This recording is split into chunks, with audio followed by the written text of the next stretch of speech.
Hey everybody, welcome to HomeRecordingMadeEasy.com and here on my YouTube channel, and in this video I am going to show you now the live stream setup that I've been talking about on my YouTube channel for a while. This is going to be a series of videos. It'll probably end up being 3, 4, 5 videos deep, and I'm going to put it all in a playlist, and that playlist will probably be linked in the description box below, where I'm going to show you everything that it takes to be able to do a live stream from my home studio out onto YouTube, where you can expect the video and audio quality of something like this.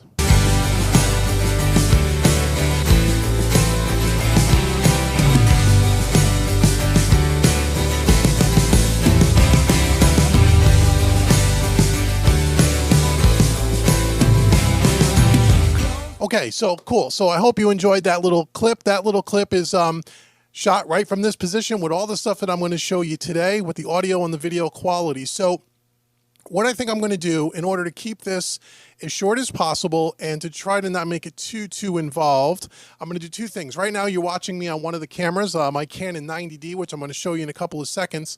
As I walk you through all the equipment, to keep this simple, I'm just going to use something simple like my iPhone. And I'm going to kind of do it guerrilla style. I'm going to point you through all the gear. We're going to start with the cameras, talk about the lights, the backdrop, the lighting, the computers that I'm using, what I'm using to actually live stream out to YouTube, and then all the gear for the vocal mics and guitar processors and all of that stuff. So we're going to do it on an iPhone. Hopefully the video quality is going to be okay for you guys. The audio quality should be pretty good. And then this way you can see the entire setup. Now, all the gear that's going to be mentioned in this video, I will link in the description box below. Any of the audio gear and such all came from Sweetwater. All those links will be below. Anything that I purchased anywhere like B&H Photo or Amazon, all those links will be in the description box below. Okay, so hopefully that's cool. Now let's get on to and let's start this little tour here of my live stream setup. Okay, so let's first start off and let's talk about the cameras, what you're watching me on now, and how the video kind of gets to the live streaming equipment, which we'll talk about in a second. So as I said, I'm going to use the iPhone here. The iPhone actually can be used as one of the cameras in this live stream setup, even though right now I'm just going to use it as kind of a handheld. So what I'm going to do is I'm going to switch over to the iPhone video here.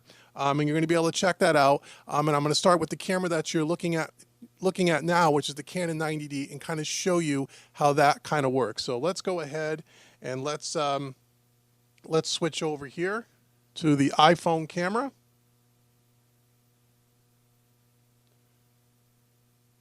Okay, so now you're looking at the iPhone. So let's first start off by talking about the main camera, which is right down screen here. You're going to be able to see the main camera here on a slider. So you may have noticed, or maybe you didn't notice, but in the opening shot, you saw that the camera was kind of panning slowly to the left and the right, and at the same time was kind of not only sliding back and forth, but kind of panning as well. On this slider here, I have two microphone stands, and then on the top I have a motorized slider that my Canon 90D sits on. Hopefully you can see the Canon there. I can't zoom in on the iPhone while I'm recording, and I don't want to get too close because I need to keep the audio in check here. And so on this motorized slider I purchased at Amazon, it was about $300. This is the longest one they make. I think this is 52 inches long. You can buy them a little smaller. I think the name of the company is GMC or GMV. I will link it in the description box below. But it's about a $300 item, and what this allows me to do is put a DSLR, or any camera for that matter. You can put a phone, you could put a video camcorder, a DSLR, or an action cam like a GoPro on this slider, and then it has a remote control where you can set the beginning and the end points, and then you can have it, slide back and forth. And at the same time, there's a mechanism for you to be able to change the angle, so you might be able to see it as it's moving. The lens or the camera will slightly pan. So it kind of gives an interesting look. So you're not just looking at a performer on stage with a static camera. The camera kind of moves, and you can make that camera move as quickly or as slow as you want. Right now it's moving at about 25% of its total speed capacity, and that seems to work really well. On top of the camera, you may see a couple of lights there. Now this little thing that's sitting on top of the camera. This is all part of the live stream equipment setup, which is from a company called Sling Studio, and we'll get to the hub in a second. But what's great about this particular live stream equipment setup is that everything is run wirelessly. So what's on top of the Canon camera is a wireless battery pack for the Sling Studio that just patches into my camera via HDMI, and then wirelessly that connects to the Sling Studio live stream hub, which I'll show you in a second, okay? And then that allows me to have this SLR completely wireless, and it's controlled by an iPad app, which I'm going to show you in a second as well for camera switching. So that is the main camera. It's on 2 microphone stands, a camera slider, and then the Canon 90D, and the lens that I'm using is a Sigma 18 to 35 millimeter, Art Series 1.8 aperture lens, which is my favorite lens in the world. That's affordable. It's like $700. Again, I'll link it in the description box below. That is the same camera and the same lens that you see me do my normal live streams for mixing and mastering and all that stuff that you see at the workstation. All my tutorials, all my training videos, all my YouTube videos, everything is recorded on that Canon 90D and that Sigma lens. So that's the main camera. Now, again, as I said, it all goes to this unit called the Sling Studio Hub, and I'm going to pan this iPhone camera over here so you guys can see it. Hopefully you'll be able to see it okay. I'm going to go nice and slow here. Again, sorry about the video quality. We're going to get to all this gear in a second. So right down there, that little white box that looks like an internet router, because that's kind of what it is. It's kind of a computer in a box. It's a wireless system that connects to my home network wirelessly, or it also can connect with a Cat5 wire. So if you want to hardwire it to your home network, which is the way I have it, but you can run it wirelessly. So you can actually take this thing on location out of your studio and broadcast live streaming, which is very cool. Also, as part of this wireless live stream Sling Studio setup, it has an SD card where it records everything that you're watching right now. This whole video that we're doing today together is all being recorded to the Sling Studio hub on an SD card. It will record as many cameras as you have hooked up to this, and we'll talk about those specs in a second. It will record the video footage individually. And if you also have camera switching being done as a live performance or automatically, which we'll talk about in a second, it'll also record that as well. So you have many options in your final edit on how you want to produce your video. So the DSLR, the Canon 90D that we talked about, is connected to this thing wirelessly, okay? And my iPhone, which has an app on it, a free app with Sling Studio, connects to this wirelessly, so the iPhone becomes a second camera.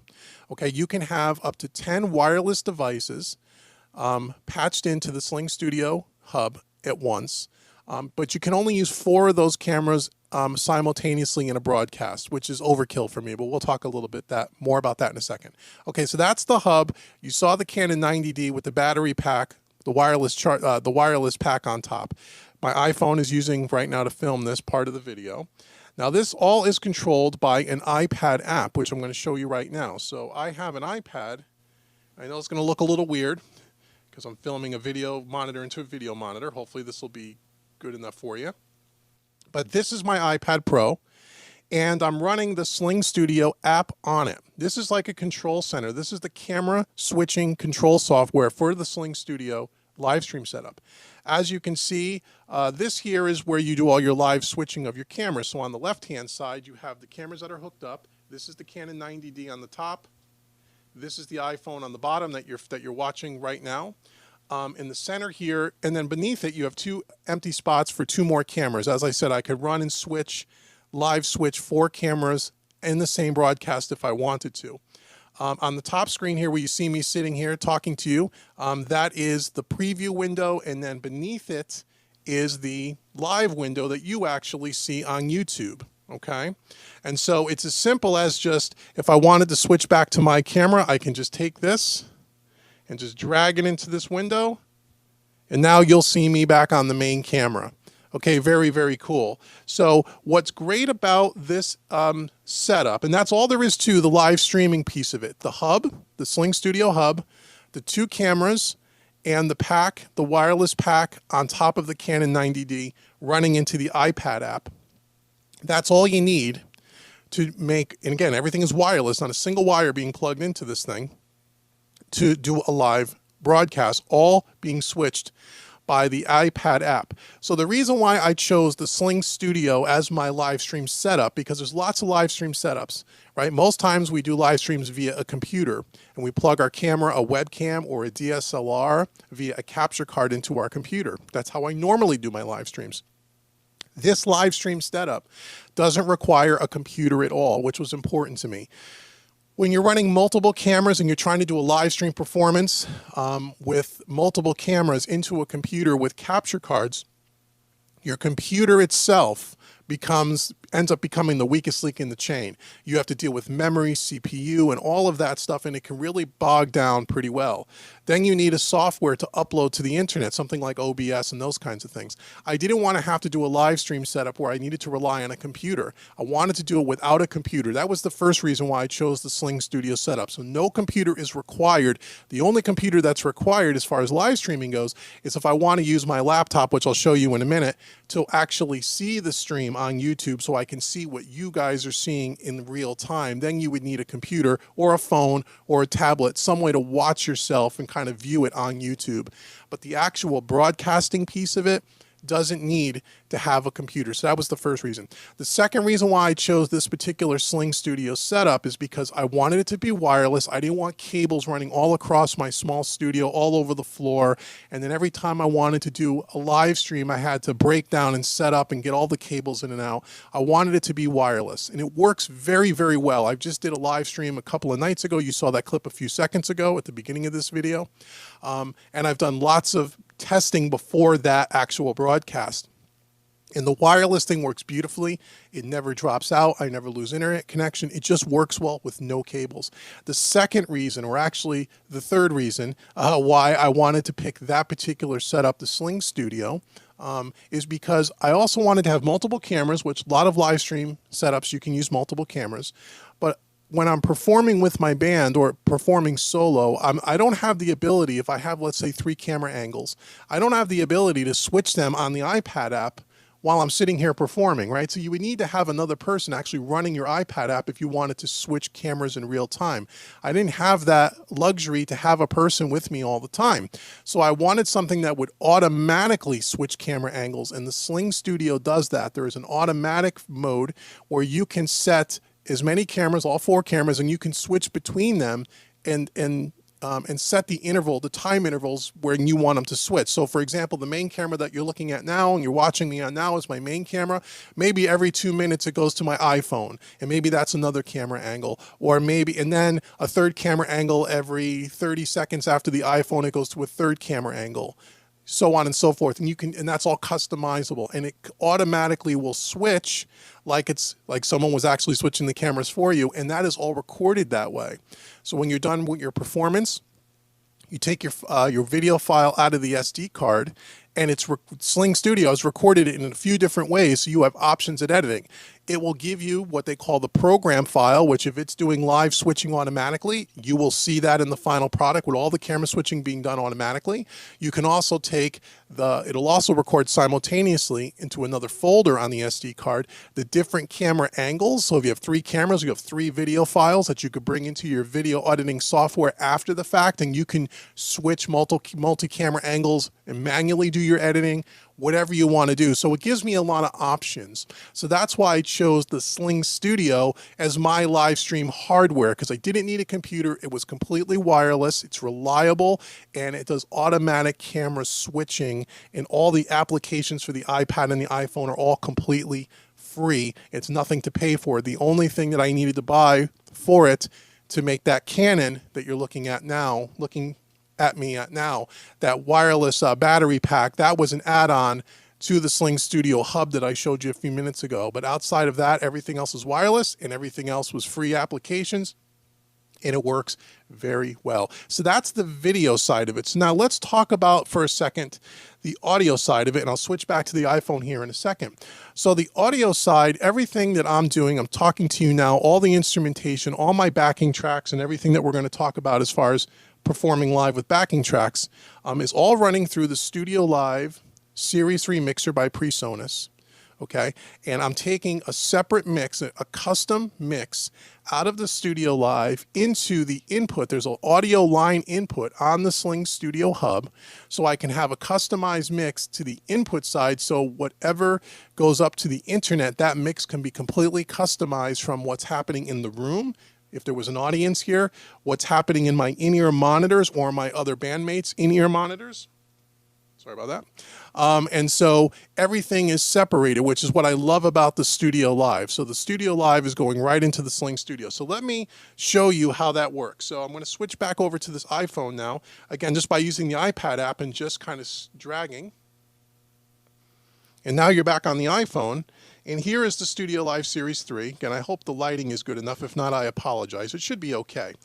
So, this is the 16-channel version of this mixer. Love this mixer. What I really like about it more than anything, outside of the fact that you have, you know, the fat channel with all the EQ compressors and all that stuff. And by the way, there's no external hardware for voice, for guitar, any of that stuff. You'll see that in a few minutes. It's all being done for the most part through the Studio Live.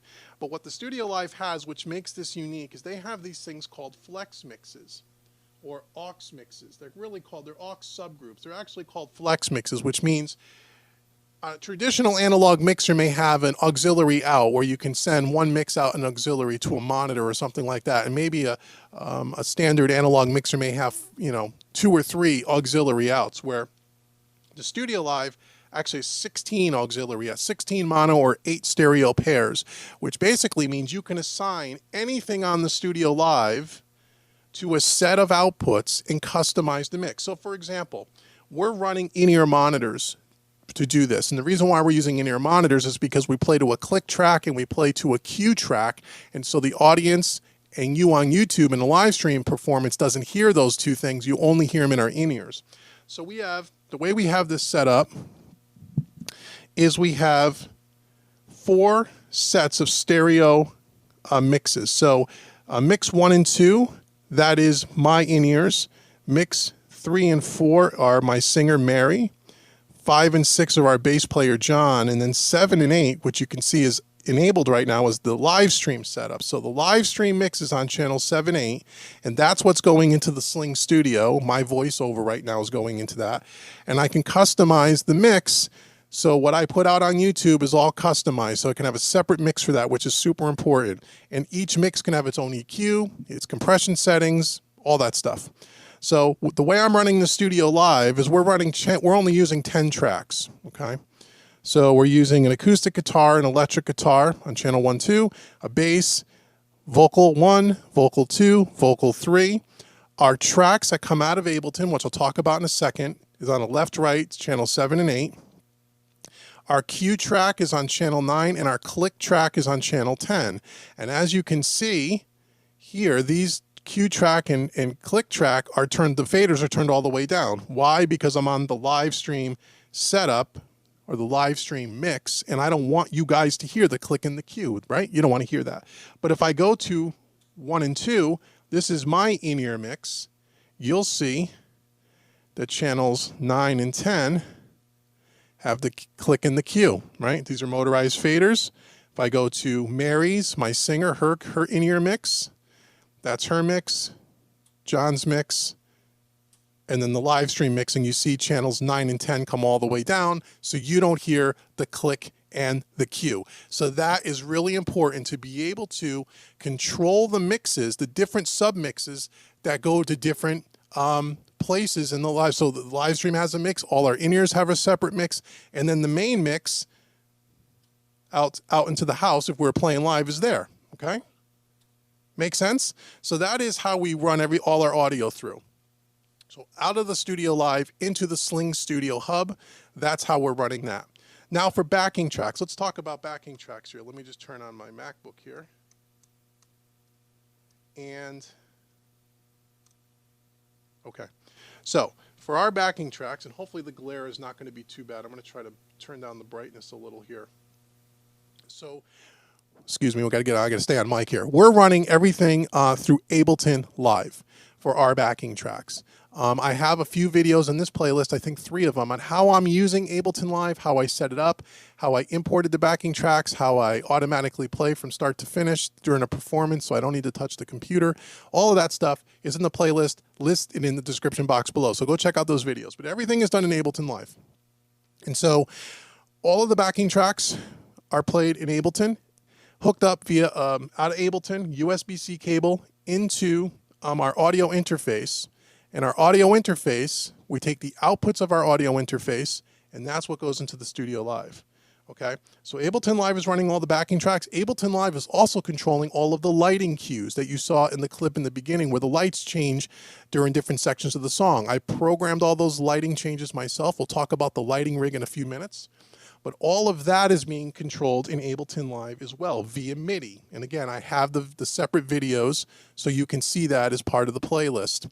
Okay, so that is how we're running the backing tracks. The other computer that I have above this is nothing more than just so I can see YouTube and see the live stream in process. As I said a few minutes ago, the only computer that I really need, it's not hooked up, nothing's being recorded to it, it's just a way to monitor YouTube so I can see what the Sling Studio hub is sending to YouTube. But for other than that, and also I can interact with you in the chat room, that kind of stuff. We answer questions between tracks if you want to ask the band members questions, those kinds of things. So I'm using my PC laptop for that, separate from the MacBook Pro. The MacBook Pro is just running tracks. I didn't want to do both on one computer. I wanted to make sure that I didn't, overtax the MacBook. I wanted Ableton to run really smooth. So the only thing that's running on the MacBook is Ableton and the lighting software. Now the lighting software we're using, which again, there are videos on this in the playlist, is a program called Light Key, which is all controlled and automated in Ableton. The lighting that you saw on me, that you see on me now, I have a little bit of lights going on, some green, some blue, and some amber lights right there on the screen. That's what you're seeing wash over me as I was kind of recording this video. Okay, so that's the lighting setup, and we'll talk about, you can watch the videos on that. Again, the videos will be in the playlist. So now, out of the MacBook, we have a USB-C cable that's going to our audio interface. So I want to talk to you now about what's in the racks of the gear that I'm using, okay? So let's start with how do I get Ableton Live? How do I get those backing tracks into the Studio Live so I can control them? Now the backing tracks, just so you realize, as I showed you a second ago, we only have a stereo left-right for backing tracks coming into the Studio Live. But we have like 10 tracks in Ableton Live. The drums are on a separate track, the bass is on a separate track, any keyboards or strings are on a separate track, horns are on a separate track, any assisting backing vocals are on a separate track, and any secondary guitars that we may be using, because I'm only playing acoustic, if we had, let's say, an electric guitar solo that was really important to the song, that's on a separate track. So I don't have each individual set of tracks. There's like 8 or 10 tracks just in Ableton in and of itself. And I've pre-mixed them in Ableton, and I'm only sending a stereo pair to the Studio Live. And the reason why I'm doing that is to keep things simple from a live performance perspective. Only having to deal with 2 faders, left, right, for audio, for our stereo tracks, is much better than having, when you're playing live and you're the person running sound and the person performing, instead of having all the separate multi-tracks coming out on the board, even though I have enough faders for that. I hope that makes sense. So everything is pre-mixed in Ableton, and I'm just sending out a stereo pair. So let me crouch down here. I'm using a wireless mic here for my audio here. Hopefully this will work good. I'm going to show you now, and again, I apologize for the lighting up front. Let me show you the interface that we're using. So down here, we have 2 6-space racks for our PA gear. We have a 6-space and then 1 stacked on top of each other, and then the Studio Live, okay? And I just did that for ease of use to make things nice and light for portability. The interface that we're using is the PreSonus 1810C. It's a USB-C interface. We're not using the inputs. As you can see, there are 4 inputs on the front. We're not using it for the inputs. I am strictly using this just for the dedicated outputs on the back of the unit, which I'm not going to show you and crawl behind the rack. It'd just be too many wires and whatnot. But anyway, I'll put the links in the description box. You can check out this interface. On the back of this, we have 4 dedicated 1/4-inch outputs. Each one of those outputs is what I'm using to go to the studio live. The stereo left, right for the backing tracks, which are 2 of the outputs. 1 output for the cue track, 1 output for the click track, okay? So in Ableton, we have our click track, our main instruments, drums, bass, horns, keyboards, backing vocals, those kinds of things, going out in Ableton. We're routing it outputs 1 and 2, okay? 1 and 2 coming out of the back of this interface is coming to channel 7, 8 on the Studio Live. Make sense? Okay, so outputs 1 and 2 are assigned in the output section of Ableton, going to the input 7 and 8 on the board with an with a 1/4-inch XLR cable. Output 3 on the back of this interface is the cue track. Output 4 is the click track. Again, so 1/4-inch TRS, output 3, 1/4-inch TRS, output 4 to XLR, coming in on channel 9 and 10, click and cue track. Okay, so the 4 outputs on the interface are for the 2 stereo tracks left, right, and for the click and the cue. If I had wanted to break out all of the instruments in Ableton Live, as I talked about, if I wanted 1 fader on the Studio Live for drums, 1 fader for bass, 1 fader for horns, 1 fader for guitars, etc., then I would need an interface that would need to have more than 4 outputs. I would need to have an interface that had at least 8 dedicated outputs, or maybe 2 of them daisy chained together to give me 10 or 16 dedicated outputs. Then I could, in Ableton, route everything and put all the multi-tracks across all the faders. And if we had a dedicated sound guy, and I wasn't the sound guy performing, that's exactly how I would do it. So we would have complete control, or the sound engineer would have complete control on the board, the drums, the bass, everything. But because I'm the performer, as I said, I wanted to keep it simple, and that's how we have it. So that is the audio piece. Audio interface, Ableton Live, Studio Live, okay? I hope that makes sense, okay? So now, for the audio piece of this thing, the other gear that I'm using for us to perform live, we're using in-ear monitors, as I said a few minutes ago. Okay, so we're using Shure in-ear monitors, and again, I apologize for the bad lighting here.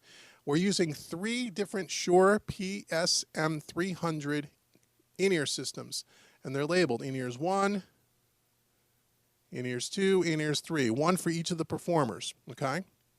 So those are those 3 units. We're also using wireless vocal mics because, as I said earlier, I don't want to have cables all over the stage. I wanted to make this as cable-free as possible. So we're using wireless vocal mics as well. One of them is down here, a Sennheiser, mic number 3. That's Mary's lead vocal mic, okay? It's off right now. And then down here, you could see my voice coming in on mic 1. And then mic 2 is our 3rd vocal mic. This is another Sennheiser unit that's it's like a combo, 2 mics in 1 here. Okay, so we have 3 wireless vocal mics. That's all in the top Rode case, along with a power conditioner, a Pyle power conditioner, which I'm actually going to switch out to either a Monster or a Furman that has a little bit better surge protection. This is a cheap unit I bought on Amazon. I'll link it in the description box, but I don't really recommend it. I recommend something a little more high quality for power. Okay, so that is the vocal mics in the in-ears. Now, we talked about the interface, and the only other thing we need to talk about are my acoustic guitar pedals, which I'll pull out here. Okay, so my acoustic guitar, which is a Taylor 9-string, has the Taylor Taylor Expression 2 system in it. And if anyone's ever plugged in a Taylor or any acoustic guitar into a PA, it always sounds kind of clanky, kind of boxy, kind of tinny, very thin, doesn't usually sound pleasing. It's not like miking up an acoustic guitar. And I've gone through several different multi-effects processors trying to get an acoustic to sound good in the PA. And I came across, doing some research with my Sweetwater engineer who turned me on to these LR Bag acoustic pedals.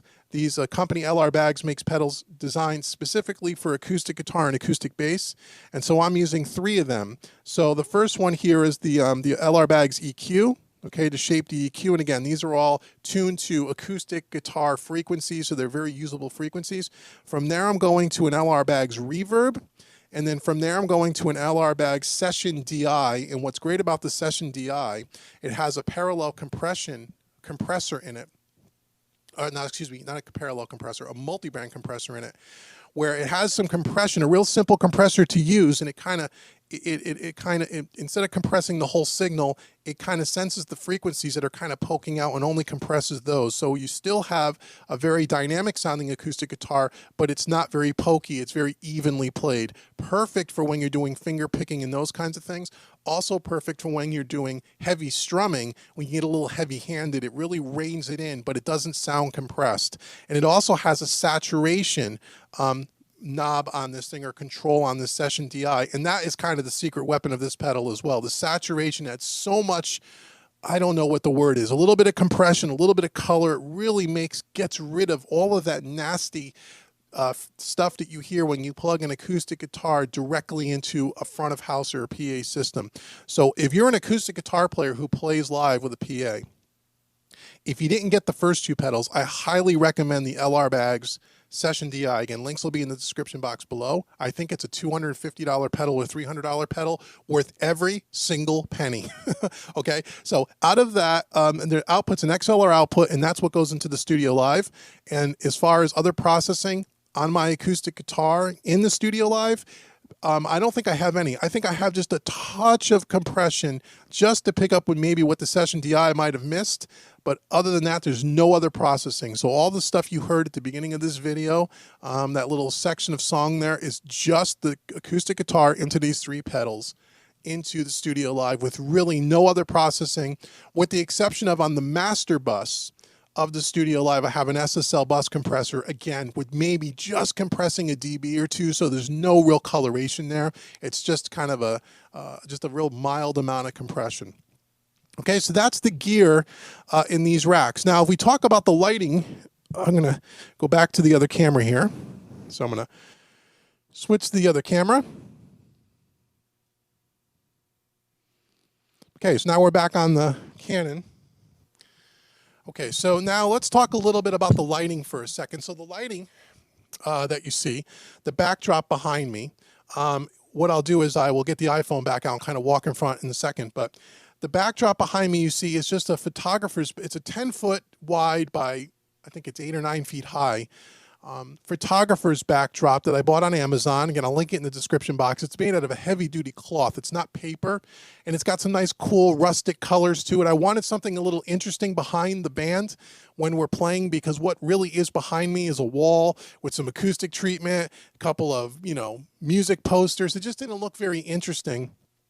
And also there is a lighting truss for all the lights that are shining down on me, and I didn't want you to see all of that. So I got this backdrop. Again, I might have paid $70 for it, and it's really nice, thick, heavy duty. It's really rich in color, and it just kind of gives it, I think, a more interesting look, because it's got some color in the backdrop, and when the lights hit it, I think it looks good between, as the songs are playing and the lighting cues are switching, it looks really good. What you don't see behind that is, as I said, a lighting truss. And again, I'll try to put an image on the screen here in a second. But the lighting truss is made by On-Stage Stands. And again, it's bought it at Sweetwater. It was less than $200. It's got two left and right lighting stands, light stands, with a truss, a 10-foot truss that goes across the top. The backdrop is clipped onto the top of that truss via some just basic clamps. Nothing special, something you could buy at Home Depot for a few bucks. And then the lighting that I'm using are, I have 5 what they call slim par LED lights. And again, if I switch to the iPhone here and I walk out in front, but I'm not going to have my microphone, or actually I can do this. Hold on. Let me switch the camera here. I'll walk out in front and show you the lighting. So hold on. Let me switch the camera. So now we're back on the iPhone. Let me get my microphone here. Okay, see, wireless is great. So first, before I show you the lights, let me take you over to now that I'm away from the camera, let me show you the Canon 90D here. And here's the wireless battery pack by Sling Studio. And here's the Motorized Slider. Okay, and let me see if I can show you the name. Okay, the name of the slider, and I'll link it below, is called GVM, that's it. And as you can see, it's sliding back and forth. Very, very slow with a remote control. Okay, and you can speed it up, and you can actually, as I said, with these little red knobs that you see, you can loosen those, and you can change the angle of this center bar that this thing slides on, and that is what allows this thing to tilt, or excuse me, to pan. So you can see that panning very slowly. Really cool, right? Okay, so what this camera is looking at, if I flip around here very slowly, is there's where I was sitting, and here's the backdrop that I was telling you about. Here's all the studio live and everything else. And here are the lights, okay? So the lights that I'm using 5 of them. There's 1, 2, 3, 4, 5 lights. These are all the same lights. I believe they're made by Charvet, I think is the name. Again, I'll link them below. I bought them at Sweetwater. They were really cheap, like $130 a light. And they're all DMX programmable. And so they're all daisy chained together. They're hung on, there's clamps, they're clamped onto the top of the truss that I talked about that's behind this backdrop. And they're just angled down and pointing downward. Okay? Now these lights can be worked in a few different ways. You can either, the first way is they have a microphone built into each one of the lights. So it'll just kind of move and change colors to the sound of the music with some predetermined programs inside of the lighting fixture, which is cool. But what I'm doing is I have them running in what's called Dmx Mode, and Dmx Mode is how I automate them in Ableton. And again, watch the Ableton videos in the playlist and you'll see how I set that up with the lighting software. All these lights are being daisy chained with DMX cables from one light to the next light to the next light to the next light to the next light. And then the output of that last light is coming down here to a little lighting interface. This is called the Dmx Interface. I'll show you down here. Again, excuse the bad lighting. This is made by Entech. Okay, you can see it flashing here. The last light plugs in via DMX cable out of the output USB cable into Ableton Live. And that's how I'm programming the lighting show for the whole set. Okay, and again, you can watch the videos on that. And that is pretty much the entire setup. Again, everything will be in the links in the description box below. Let me switch cameras here again. Okay, so now we're back. Oops, so now we're back on this camera. Okay, so that's how easy it is. I mean, I know it seems like a lot, but honestly, it's actually quite simple. It's kind of a simple setup when you think about it. Because I'm the performer and the sound engineer, there's like a lot of stuff going on over here. You know, I got an iPad and I got 2 computers and all this other stuff, but really, it's not really that complicated, and it was really pretty easy to set up. And so that is how I'm kind of doing our live streaming here again. And I have a couple of other lights, some key lights that you may not see, a couple of my aperture lights. So you're not just seeing the lighting of the lights behind me. There's actually some white light coming in on both sides to kind of make the image that you're seeing look as good as possible. Not very bright lights, but I do have some lighting coming in from this side, and I have a key light coming in from this side as well. And then you have the colored lights working as well. If you just use the colored lights, even and with no other lighting in the room, even with that great Canon camera and that really good lens, which is great in low light, it's a 1.4 aperture, it seems very, very dark. You really have to have some other lighting kind of spilling in, so you have that along with the colored par lights as well. So I hope you found this video helpful and informative. You can leave comments below and let me know what other questions you have. I'd be glad to help. And as I said, there are in the playlist at least 3 videos on Ableton for the backing track piece of it, as well as a video on Lightroom, so you can see, or not, excuse me, Light Key, so you could see the lighting software and how that kind of works, and then how it's automated in Ableton, and it's actually really, really simple. So watch all those videos. That is the entire setup. You can leave comments below and let me know what you thought, and if you have any other questions, be sure to make sure you like and subscribe. We're going to be doing our acoustic trio. We're going to be doing some live stream performances once we're back together and away from the whole social distancing. And if you're watching this video in the future, you'll remember what we were going through in the months of May 2020 with the whole coronavirus. So I haven't had my partners here in about 6 or 8 weeks. We're hoping to get back together in the next 2 or 3 weeks, and we're going to start performing live. I've already done a couple of solo things, so I know this works really, really well. You can check out those videos below. The links will be in the description box below. So thanks so much for watching. If you have any questions, leave comments below. Let me know what you thought of this video. And I hope this will inspire you to maybe do a live stream setup for yourself or your band to kind of share music with the world and not have to go play live performances, especially in this time that we're going through where you really can't. So thanks so much for watching, and I will speak to you guys soon. Take care.